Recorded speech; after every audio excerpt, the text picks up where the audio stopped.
In this review, we attempt to piece together comprehensive molecular histories of the adaptation of variola virus, HIV-1M, SARS, H1N1 SIV, MERS, Ebola, Zika, and SARS-CoV-2 to the human host. That's the ambitious and important goal of a recently published EMBO Reports review by Nash Rockman, Yuri Wolf, and Eugene Koonin. Dr. Koonin is a leader in the fields of computational biology and genomics. We discussed the paper entitled Molecular Adaptations During Viral Epidemics with Dr. Koonin and Nash Rockman, a postdoc in his lab at the National Center for Biotechnology Information at the NIH's National Library of Medicine. We also discussed virology, pandemics, and Rockman et al.'s paper with virologist Vince Racaniello of Columbia University. Welcome to the EMBO Podcast. In the review, Koonin and his co-authors point to 1977 as a pivotal year for both genomics, with the publication of Frederick Sanger's method for DNA sequencing, and for virology, with the last documented case of naturally occurring smallpox in Somalia. Dr. Koonin looked back at that time.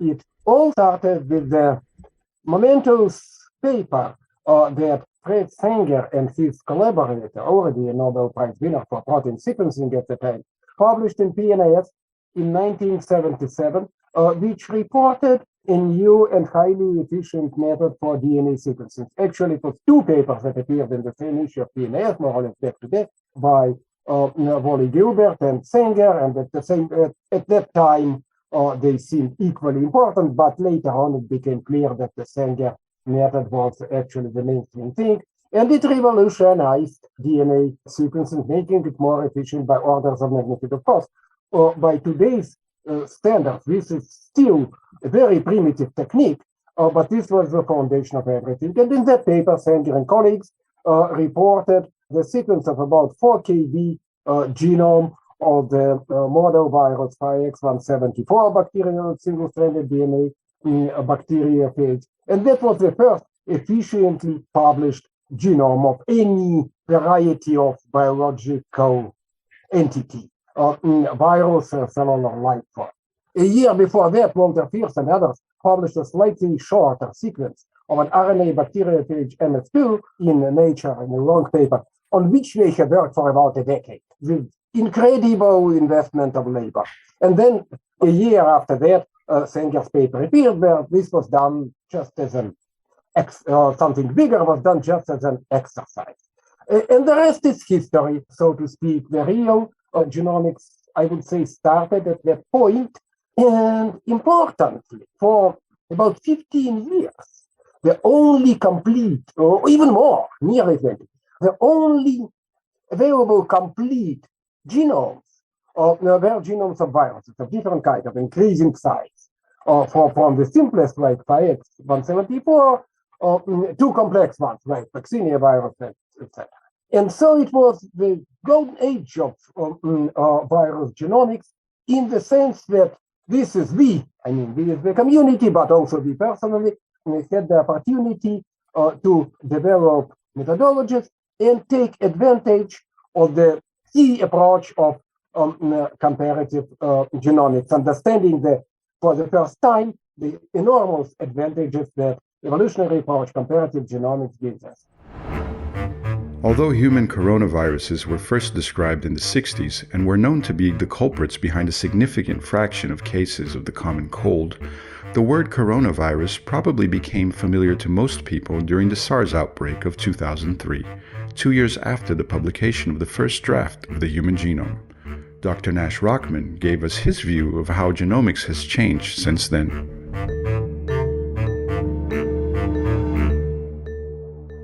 I think that the bigger difference between the SARS sequence availability and SARS-CoV-2 availability was, from a technology standpoint, is that the cost is much lower today than it was then. I think that even if it was no slower to acquire the same volume of data today as it was back in the original SARS outbreak, that we would have received many more sequences because the cost was much lower. And this is something that's particularly relevant for epidemiology, because you often have outbreaks in places that are distant from major sequencing centers and distant from major academic institutions that might not have the same amount of funding available to engage in the same study that you would if the original outbreak was in a major academic center. However, there's also an epidemiological reason that there are many more sequences for SARS-CoV-2 today than there were for SARS or ever were collected for SARS. And this is because, of course, SARS was rapidly contained. And there are some socioeconomic reasons for why that happened. And there are also some biological reasons, some features of the viral biology that made SARS, the original SARS virus, much more containable than the novel SARS-CoV-2. So I would say that, to restate, the sequencing speed, probably not a big impact. The sequencing cost, a more substantial impact. Probably the most impactful thing was the nature of the virus biology itself and how we as a society interpreted the best way to approach either containing or living with the spread of that virus. Viral evolution throws many curveballs. The Delta variant was first detected in India at the end of the pandemic's first year. It swept the globe in 2021, driving a new, deadly wave. Many, if not most experts at the time, bet on the next significant variant or variants arising from the Delta lineage. Of course, that is not what happened with the emergence of Omicron. So this is something we talk about in the concluding remarks. The potential evolutionary trajectories sustained by a chain of acute infections. So what can happen to the virus when you're circulating in the general global population that gets sick for a week, 2 weeks at a time? This is substantially different and substantially reduced relative to the evolutionary landscape that's available to a virus evolving in an immunocompromised host, or generally an immunodivergent reservoir population. So it could be an immunocompromised human host, it could be an animal host, it could be a few different things. And the primary reason for this is that there's intense selective pressures for the maintenance of high levels of infectivity when the virus is circulating in the general population. So it's very difficult, it's highly unlikely, that a mutation which will reduce just a little bit the infectivity is going to become fixed in a large portion of the circulating virus. And this makes sense, naively. But the consequence that's maybe a little bit more surprising is that there are places in the evolutionary landscape that the virus will never reach by only sampling this global mixed population of representative acute infections. But if you can sort of teleport to this other part of the phase space, you can either think about it as this genomic landscape or as a viral life history characteristic phase space, which is mapped to some complex function of genomic characteristics, then you'll find that this virus that's represented in this part of the phase space is in fact much fitter than the virus that is currently circulating. And one way to teleport, from one place to another is through an accumulation of many neutral or weakly deleterious mutations, which through an epistatic landscape can result in effects which are non-additive and more than compensate for the deleterious effects of the intermediate accumulation of these neutral or weakly deleterious mutations. And so this is exactly what we saw with the case of Omicron, where there's a lot of evidence that suggests that this strain emerged from some immunoprivileged environment, either an immunocompromised host or some animal host reservoir that has different characteristics than the human hosts do. And this allowed the virus to accumulate a litany of mutations which were unlikely to be observed through acute infections alone, but in concert result in a virus which is very well suited to transmission in the current global environment that's supported by a list of acute infections. Now, it's also important to remember, and this may or may not be any different if you had rolled back the clock a year or so, but part of the reason that Omicron is so highly infectious today is that it's also highly immune evasive. Now, I also want to be very clear that it's immune evasive to the extent that it is likely to infect a host who has been vaccinated or who's required a previous infection. It's unlikely to send a host to an ICU after a prior infection or vaccination. So these are two very different things. But we'll say for the sake of this discussion that it's highly immunoevasive, and so this makes it particularly fit in a population of hosts which are largely no longer naive, either vaccinated or had been subject to a prior infection.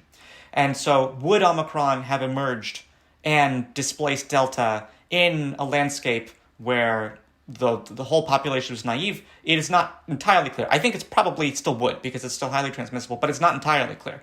And the point is that this evolution in these other immunolandscapes and these other immunocompromised hosts or animal host reservoirs is what enabled, like what I'm saying, this teleportation from one place to another.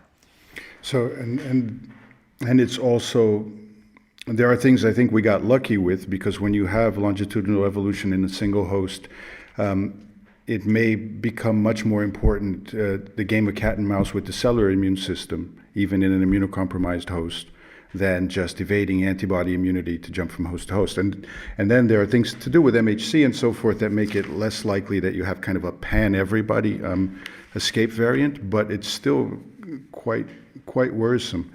Coming back to your review, so there is a part where I think it will be very familiar to our listeners in the section dealing with point mutations and how the spike protein evolved and so on. But there's also a very, very interesting section, which not just in SARS-CoV-2 or viral evolution, but in evolution in general, is always more of an incognito in terms of trying to understand what's going on, which is major genome remodeling. Right?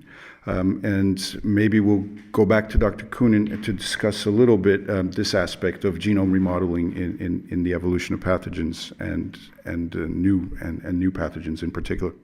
Yes, of course. Please to do so. Indeed, I think that conclusions from the analysis of the genomes of pathogenic viruses and the changes that occur associated with the emergence of these human epidemic viruses are, in a sense, unexpected and counterintuitive. Because, I would say to myself, because when you think about the evolution of pathogenicity, or at least used to think, you would think about some gain of function and consider pathogenicity a function, a trait that might be adaptive for the virus, and so something would have been acquired to become a pathogen. And this is not necessarily completely false. Say in bacteria, we know many examples that toxins are acquired with plasmids, etc., making pathogens. But actually, when you think more generally, just slightly deeper about the evolution of pathogens and pathogenic viruses in particular, you realize that pathogenicity itself is not something the virus would be selected. The virus is selected for maximum total reproduction, total productivity, which is linked to maximum transmissivity. These are the selected factors. And those selected factors are actually often associated with the virus becoming milder rather than more severe, and the simplification of the virus interaction with the host rather than acquisition of additional mechanisms, and which incidentally also very well may be associated with the narrowing of the host range, with the virus becoming special.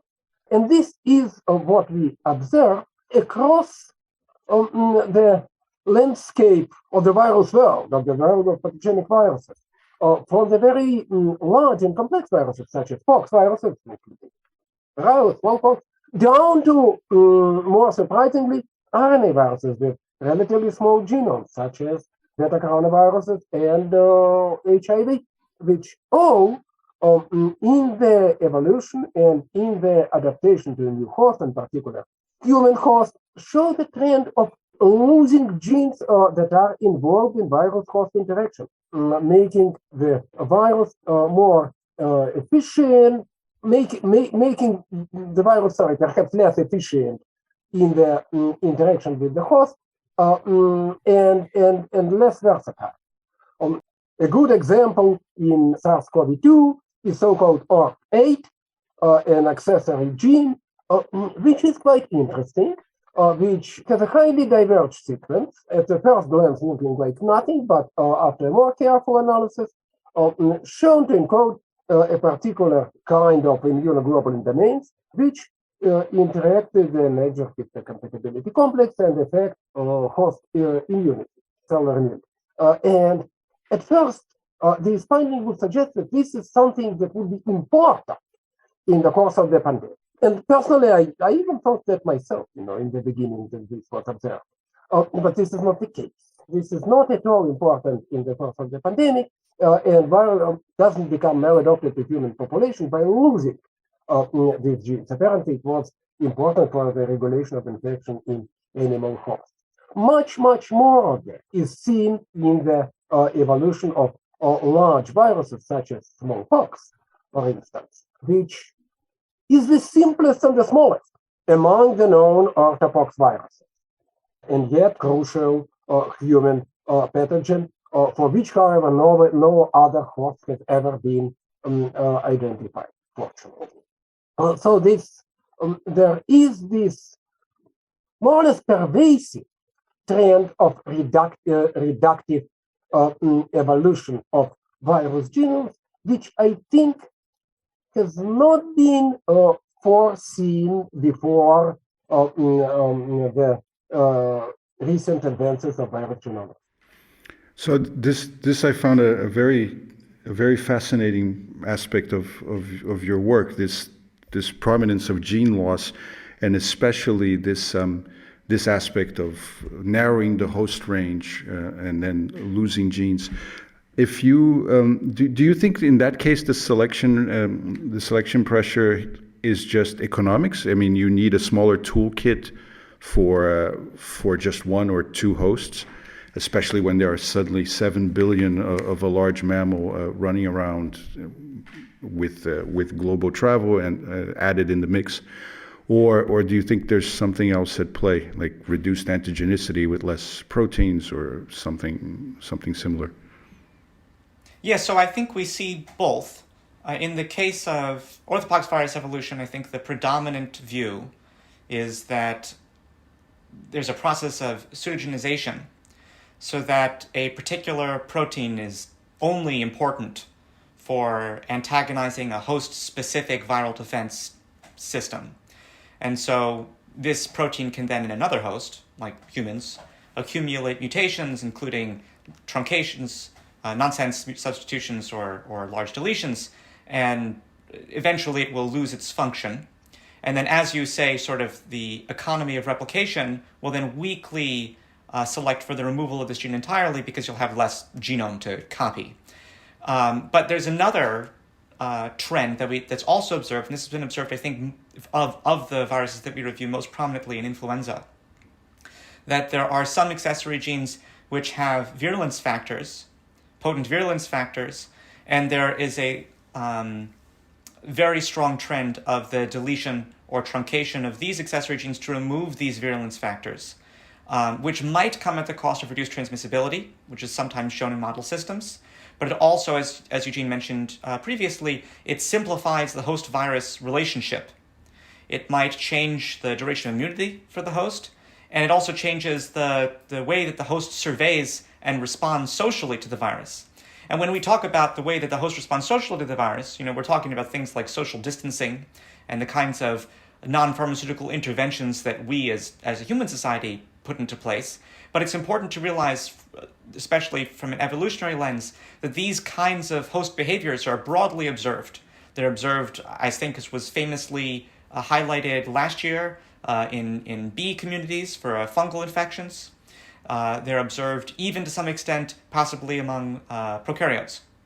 So the idea that the virus wants to simplify its relationship with its host, right? It really means in the most literal sense relationship in terms of how it mediates the host, how the host mediates their own behavior in the advent of introduction an advent of a pathogen introduction. Yeah. So this idea that some of these accessory proteins are reduced, are truncated, or removed in influenzas because it's decreasing the cost to the host for infection, decreasing the presence of these virulence residues, and this is also more weakly observed in beta coronaviruses as well. So there is some correlation between both the reduced rate of transmissibility slightly and more substantially reduced mortality. I think in MERS, this has been most strongly shown, but also to some degree in SARS and SARS-CoV-2 with the truncations in these accessory proteins. Mortality stats, I think, may be only demonstrated for MERS, but more weakly, there's been some suggestion that virulence is reduced as a consequence of these accessory deletions in the SARS-CoV lineages. One thing that everybody was worried about before COVID-19, of course, was what was going to happen with the Ebola outbreak that had been flaring up and dying down and flaring up and dying down in Central and West Africa for a while in the 2010s. And that, of course, is temporarily on hold as a concern. But in the section where you discuss Ebola, you refer to the end of the evolutionary stasis period. What do you mean by that, Dr. Koonin? What we mean by that is that a lot of evolution is of any species, any organism, is spent in the state of equilibrium, in the state of stasis, which, as followed from the term itself, means that not much is changing. The virus is circulating, if we are talking about viruses circulating, being endemic in some population, and not reaching far. But then some combination of mutational events subject to selection and ecological changes interrupt that phase of stasis and trigger different types of dynamics. I want to come back to some of the questions you pose as open questions. In particular, the last one, since you also discuss a lot hosts, and there's a section that I hope people read about bats and bat immunity. But the last question in your need for answers box is, so I'll just read it directly. How can we effectively explore viromes of non-human species, to reveal adaptations acquired in intermediate hosts, which are essential for human transmission? Would either of you care to venture how to start to answer that question? Yes, I will say a few words, and then maybe Mesh will add.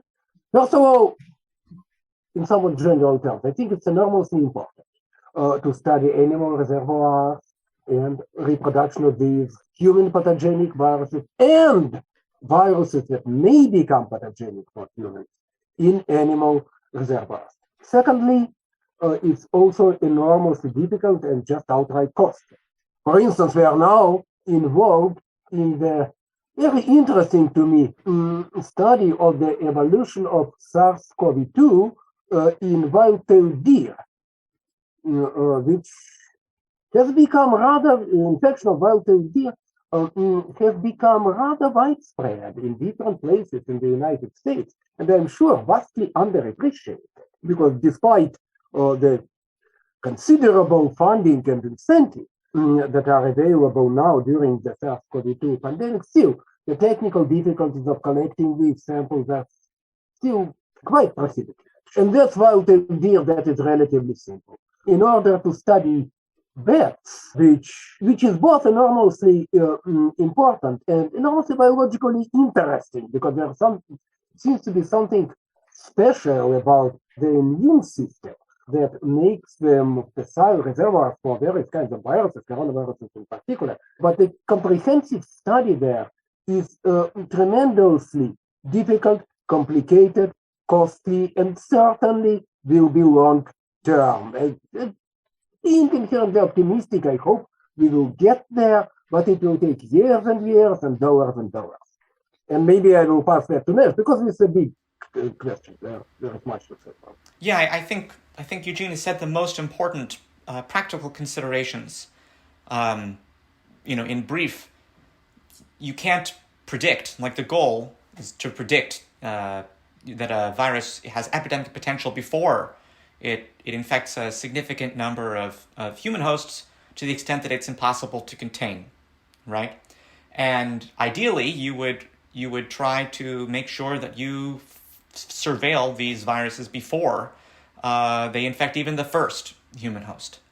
And doing that is currently, as Eugene said, it's not possible because it's easy to say, as I myself have thought at some moments, that if we have millions and millions of SARS-CoV-2 sequences, why don't we have 10,000 sequences of a couple of related bat coronaviruses? But the truth is that the cost, as we discussed at the beginning of the discussion, the cost per sequence isolated from a human being is now very cheap because the bottleneck was the cost associated with sequencing itself, not with sample collection. Sample collection is very easy. But the cost associated with sample collection among diverse hosts is another story entirely. So that's one thing. And then the other practical consideration is that to some extent you have to know what you're looking for to be able to have the rapid assessment of viral diversity that you have in the case of when the reference genome is known. If the reference genome isn't known, then you're in the domain of metagenomics, which has a whole host of other technical considerations on the analytical side. Another thing I thought to comment on the analytical side is that not only does because you had asked about sort of technical changes that could differentiate between the SARS epidemic and the SARS-CoV-2 epidemic, or pandemic and the SARS-CoV-2 pandemic. And one thing that hasn't changed, and indeed it cannot change until more diverse data is collected on non-human viruses, is that it's impossible to infer selective pressures beyond some evolutionary depth. At least nobody has any idea how to do it. The very simplest consequence of this is like if you reconstruct an evolutionary tree and you have very long internal branches, you're connecting diverse clades to some shared common ancestor, the number of substitutions along those deep internal branches will be very large, and the probability that you'll have more than one substitution in any given site, especially a synonymous substitution in any given site, will be high, and that's called synonymous saturation. And so there's a problem with inferring what happened between these deeply related clades. And without knowing what happened, without knowing what the selective pressures were, it's very difficult to map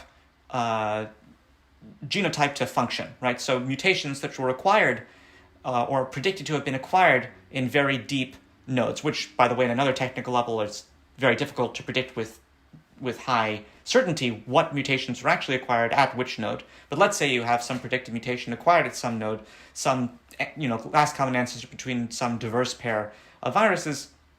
You don't know whether this was functional or not, because it's very difficult for you to predict what the selective pressures were in that environment when that mutation was acquired. And there's a practical example of this in not exactly the same flavor, but what we discussed about Zika virus. Zika virus has acquired many mutations, which over the course of the initial epidemiological review and phylogenomic review were presumed to have some substantial functional impact, but later were found to be mostly passenger mutations associated with population bottlenecks. So it's at every level, it's very difficult to assess function from a genomic feature without some greater understanding of what the selective environment was like at that point. And so because the sampling of human viruses is necessarily reduced by the fact that they are human viruses, the intermediate points that you can map towards if you go back, up the evolutionary tree, are too few to make meaningful assessments about the functional impact of deeply inherited mutations. If you are able to find diverse nearby viruses that infect other hosts, you might be able to work at a shallower evolutionary depth where you might be able to make these kinds of functional assessments. And this is demonstrated visually in the first figure of the review, where you notice that we have all these arrows that represent the major events in genomic evolution of these epidemic viruses, and there's these white patches of where important information is likely missing. And at the point of zoonosis, the most critical event, right, it's almost always missing because we don't have sequences from intermediate hosts, or we don't have enough sequences from intermediate hosts to discern exactly what mutations were connected to these selective pressures to promote a cross-species transfer event. We do have an interesting maybe opportunity in that sense in these events where we know that it's being established where we are the intermediate hosts, like for example for deer, right, where we see these explosive new. I think they're the most successful example in terms of colonization of a species where it looks like humans. I think it's pretty clear that we gave the deer SARS-CoV-2, and it's doing really well in the natural populations. And there, of course, that's evolution in a new host, but just in terms of the basic science, that's sort of an interesting opportunity, because it's a timed introduction, and we know what the dominant circuit. Of course, it could always be a rare local subvariant from a human individual or local population that got to the animal reservoir, but it's happened in multiple different places as well, right? So at least in the U.S. and in I think in some European locations, there are big. Sorry, that wasn't really a question. Sorry, just let me get back on track. Since you brought it up, this is another comment I think that's worth adding, which is that this again highlights the fact that what I was just trying to say anyway is that the selective environment, which may be independent of the host, right, impacts the kinds of mutations that are acquired.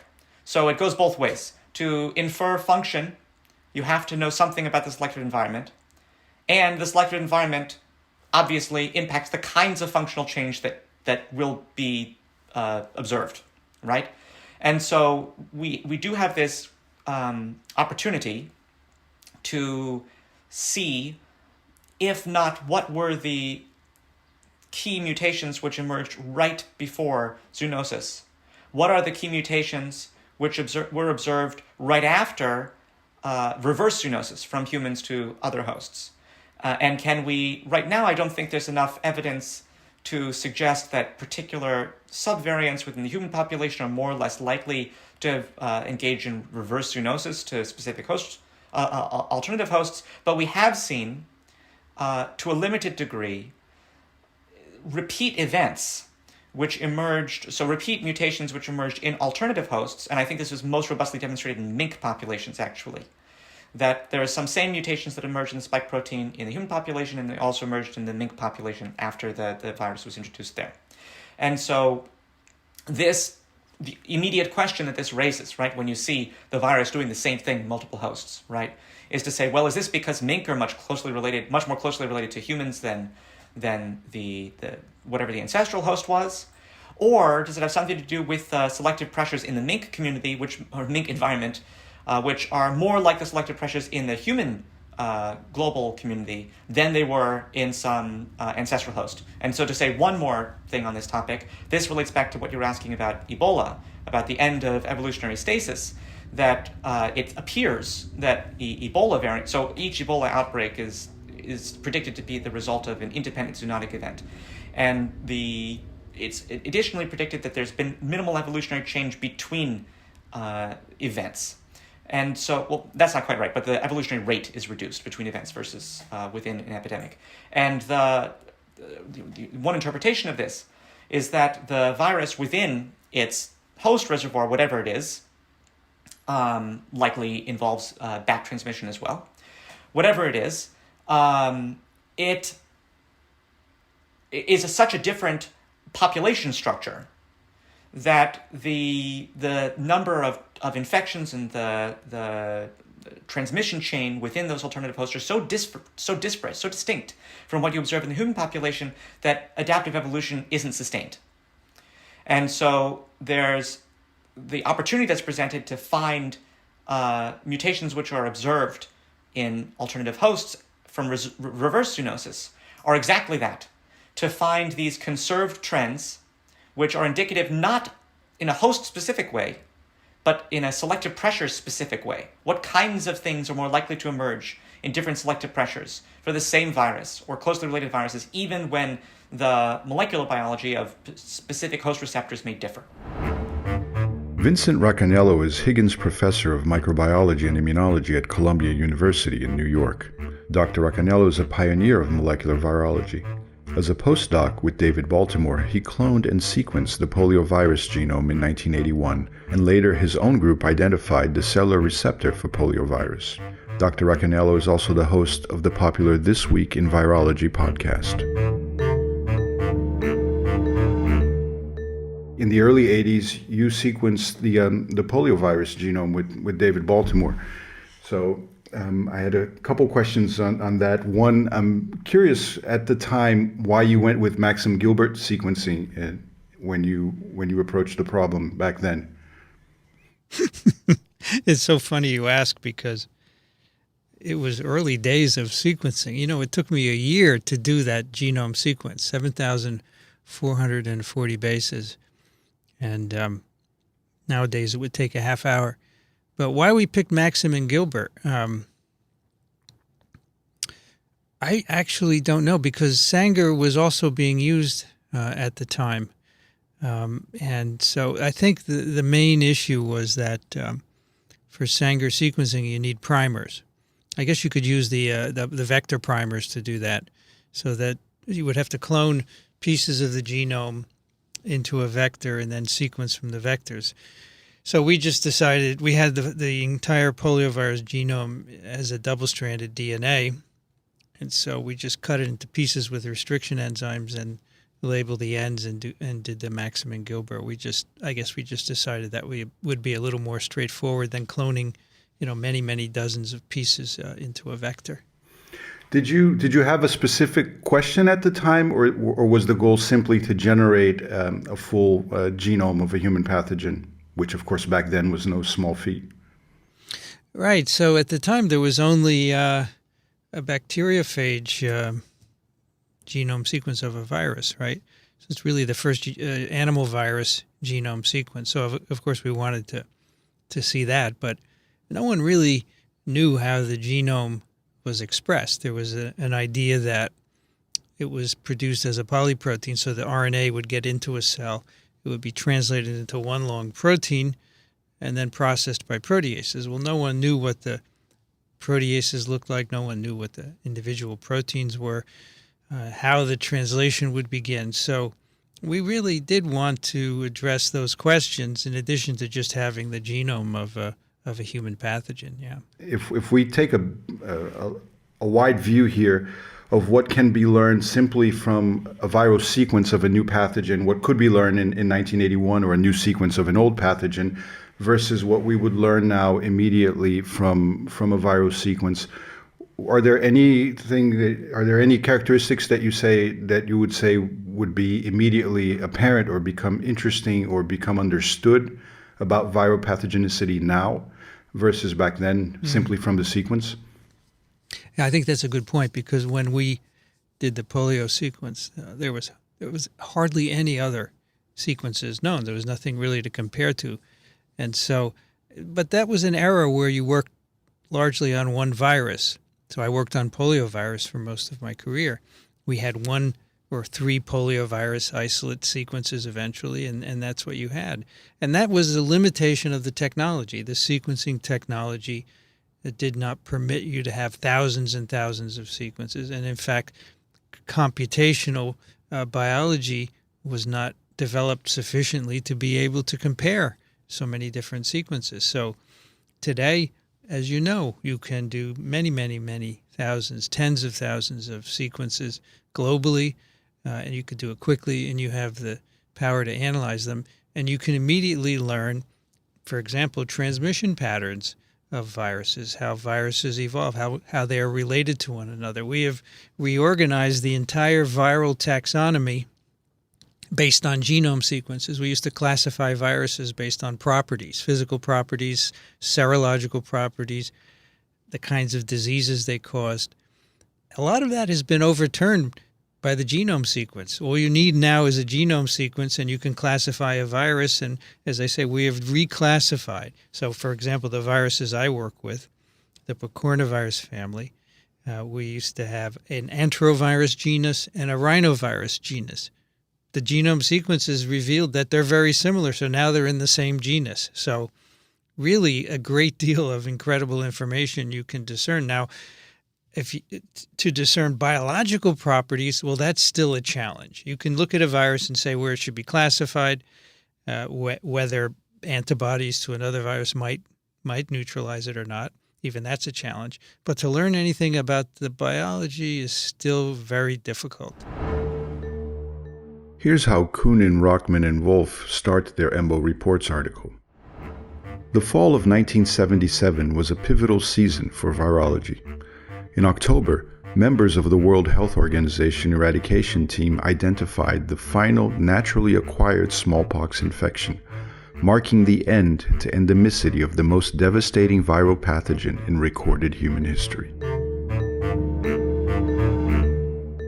In our era, somehow endemicity has become for some people synonymous with benign, and that has been part of the discussion around SARS-CoV-2. When we reach the endemic period, we can all go to a basement disco club and breathe on each other, and everything will be great. And here, unequivocally, we have this devastating pathogen, which they refer to as endemic. I was wondering if we could get your take on this, on what endemicity actually means and what it means for the current pandemic, or what it could mean for the current pandemic. Well, endemicity simply means that the pathogen is always present or continuously present. And so it has no implications for pathogenicity or virulence, whatever. An endemic pathogen is present. You may not always have an outbreak. There will always be cases because the virus is always around. It doesn't disappear. The only way it disappears is if you eradicate it, as we did for smallpox. But poliovirus is no longer endemic in most countries because it's not present, but it still is endemic in some because it continues to circulate. It doesn't always cause paralysis, but it's there. And if someone's not immunized, then it will cause disease. And so the idea of SARS-CoV-2 becoming endemic, all that means is that we enter a period where it's no longer a pandemic, which means it's no longer a global concern of many, many different countries, but the virus is still present. It is circulating. It is infecting people, and it's going to cause outbreaks. But those outbreaks could be as severe as some of the ones we saw early in the pandemic. So that's the key to endemicity. And I don't know where this idea came from that it meant mild, but as with many other issues during the pandemic, a lot of misinformation gets propagated, and unfortunately, that's one of them. One thing that's very salient in this review is the discrepancy. Well, there are several discrepancies. One, of course, is just in the volume of information we have now that the entire world is sequencing the same virus at a very high rate. But also throughout the comparative approach here to these different pandemic viruses is the discrepancy between our understanding of the cell surface protein components of the virus and its role in entry and how that may or may not affect crossing species and so forth. And even for older, more established viruses, you often find in the text that the role of the non-surface protein of the virus are still very much unknown. And I was wondering if we zoom out from the spike and from entry receptors, and of course you worked also on this in poliovirus, if there are particular components of the intracellular cycle that stand out using this comparative approach as important targets or important pathways to keep an eye on as far as emerging new pathogens? Well, that's a good point because, as you say, people seem to think that all that matters is a receptor, and then a virus gets in and reproduces anywhere, right? So if a species has a receptor, it can be infected. If it doesn't, it won't be. And it's absolutely not that simple. Once a virus enters a cell, it needs to be compatible with much of the cellular machinery. And for RNA viruses, it includes all aspects of energy generation, translation, intracellular transport, and nucleic acid synthesis. So when my lab identified the cell receptor for poliovirus in the 1990s. It was one of the first virus receptors to be identified. In 1990s, it took that long to identify receptors. But in all the years of virology preceding that, many laboratories worked to understand how viruses interacted with cells inside of the cell, because that's what the technology permitted. So, for example, the synthesis of protein, the production of nucleic acids, assembly processes, and so forth.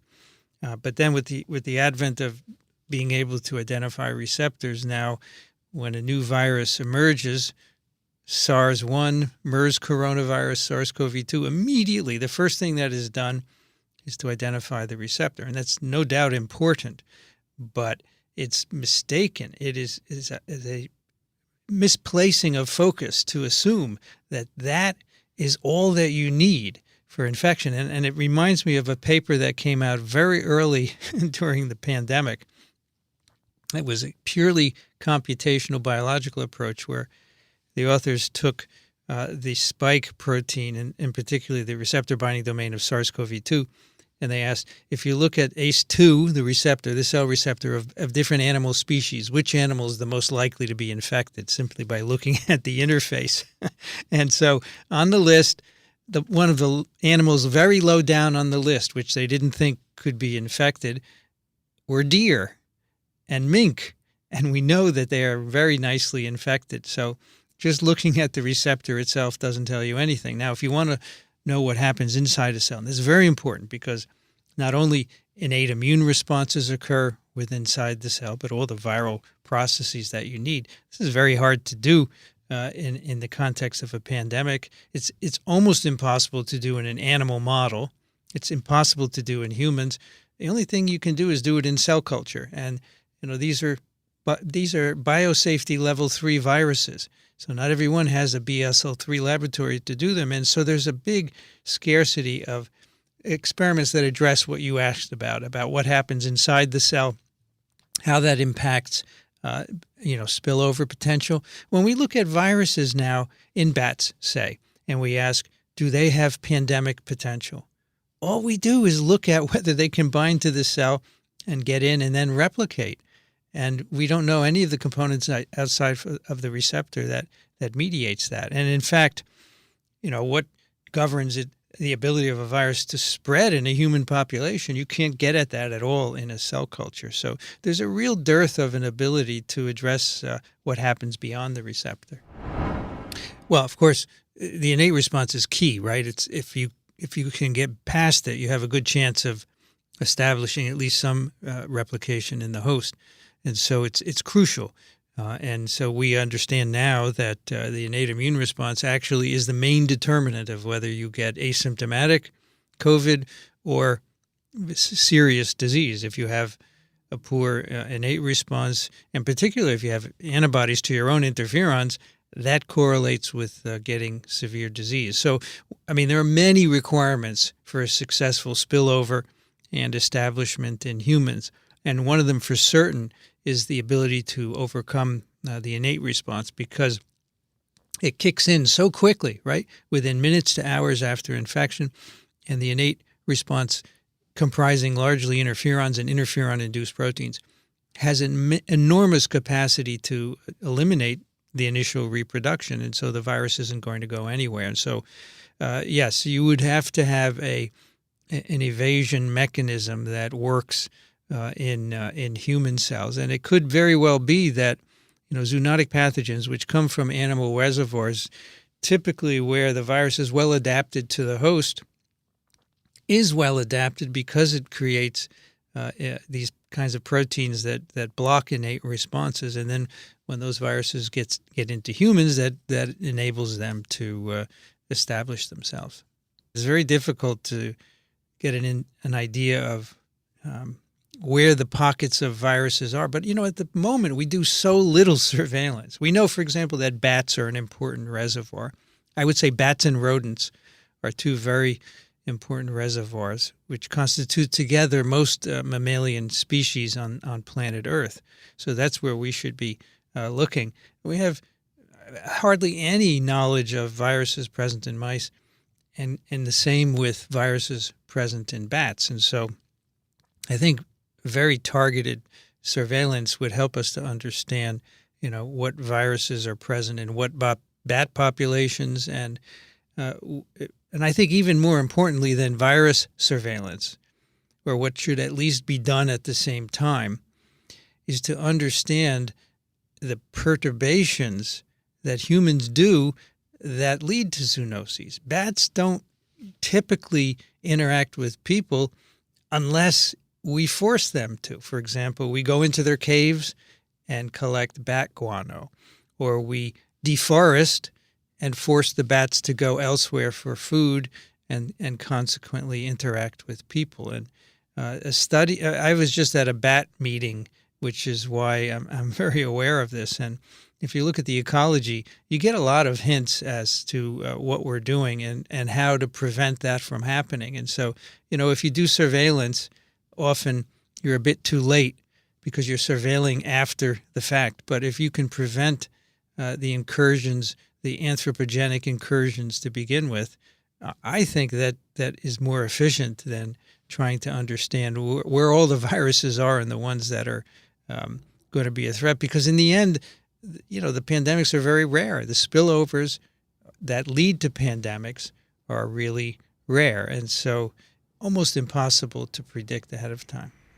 Yeah, that's usually a discussion I have with people when they're making wilder claims about the origin of the pandemic, that this or that sequence motif is rare, and we all know usually which one they're talking about. And I usually tell them, remember the last global shutdown because of a viral pandemic that you went through? This didn't happen. Right? So there's whatever happened doesn't happen very often. No. One aspect also here that in this review, since you mentioned surveillance and perturbations of the environment, obviously this is not in the case of COVID-19, but when they're discussing the Ebola outbreaks, it was very surprising to see that in the Makona outbreak there were no sequences early on from until very late into the outbreak, so that we've missed a giant opportunity to understand what was going on there. That was in 2014, 2015. Do you think the situation has improved? Well, I think we had the capacity to do it in 2014. The problem was it took 3 months for us to recognize that was an Ebola outbreak, right? It was in countries where we'd never had any Ebola before. So people were not used to seeing it, and it was thought to be some other disease. Many people thought it might be malaria, for example. So I think that was the delay in getting sequences, because no one realized it. And then when they finally did, it was very late, and there were already many human cases, and that's in part why it spread so extensively. But then immediately afterwards, many countries established sequencing capabilities there. In those countries, they also exported many samples as well, of course. But the technology was present, as you know, because later in the outbreak we had many sequences generated. So I think it's just that we didn't realize it. But certainly it's gotten better even today in 2020. All sorts of better technology and computational approaches as well, but could have been done back then. And one last point from the manuscript, which has been also raised by others, is the possibility of establishing local endemic strains that don't provide immunity to each other, so that SARS-CoV-2, let's say, would perpetuate itself more or less indefinitely by having local isolates where we don't see effective immunity across strains, which is somewhat what we see now globally with Omicron versus previous strains. But this scenario of multiple focal strains, do you think it's likely? I think in our connected world, it's highly unlikely, right? Most places are connected to the rest of the world. And you can see that because when variants emerge, or when we first detect them in any particular country, eventually we find them everywhere else, especially if they're very fit, right? And they can compete with ancestral strains. So I think early in the outbreak, there might have been areas in various countries that were spared because they weren't as well connected as major metropolitan cities, for example, right? The viruses initially traveled to major cities, but eventually even those smaller places got virus, and that's because everybody travels everywhere, and there's huge air travel and so forth. So, well, I think that may have been something we saw many years ago. I don't think in our connected world that's going to happen any longer. I asked Dr. Racanello his views on the possibilities and limitations of using a comparative approach to understand the evolution of molecular adaptations during a viral epidemic. Well, I direct you to a sentence that they have at the end.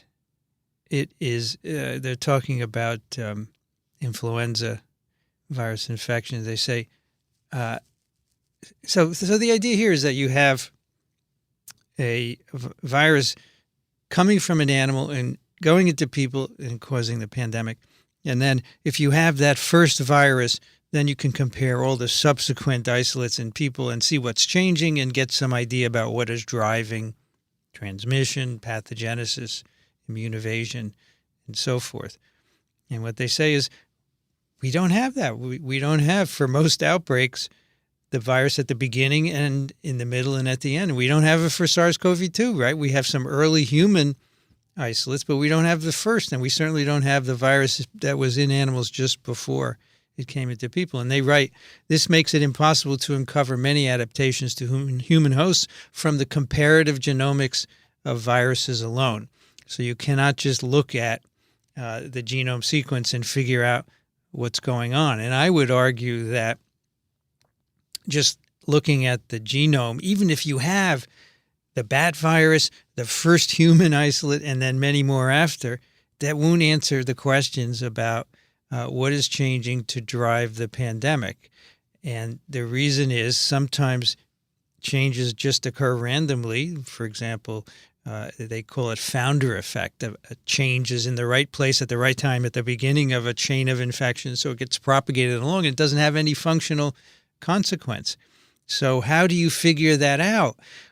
In humans, it's impossible because you can't infect people. You can't do challenge experiments, especially with virulent viruses.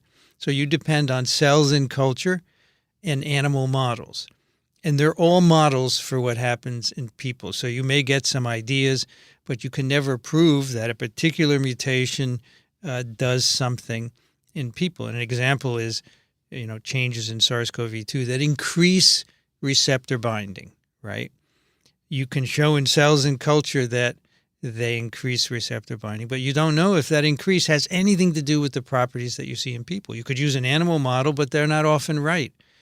So this is a twofold problem. One is that we don't have the beginning and the middle and the end isolates for most viruses, but even if we did, we can't really answer the questions at least in a convincing way. And I think from this review, the only virus for which we have really good convincing information about the changes that occur and how they relate to human disease in a general way is HIV-1, because we have isolates from old world monkeys, we have isolates from chimpanzees and humans, and we can see what has happened. And they do a very nice job of describing, the antagonism of restriction factors that had to occur for that virus to become successful. So despite, all the data we have and all the information on individual mutations and their consequences in animals and in cell culture, I think understanding how they contribute to the human pandemic is going to be always an association. It's never going to be that complete proof that we like to have in science.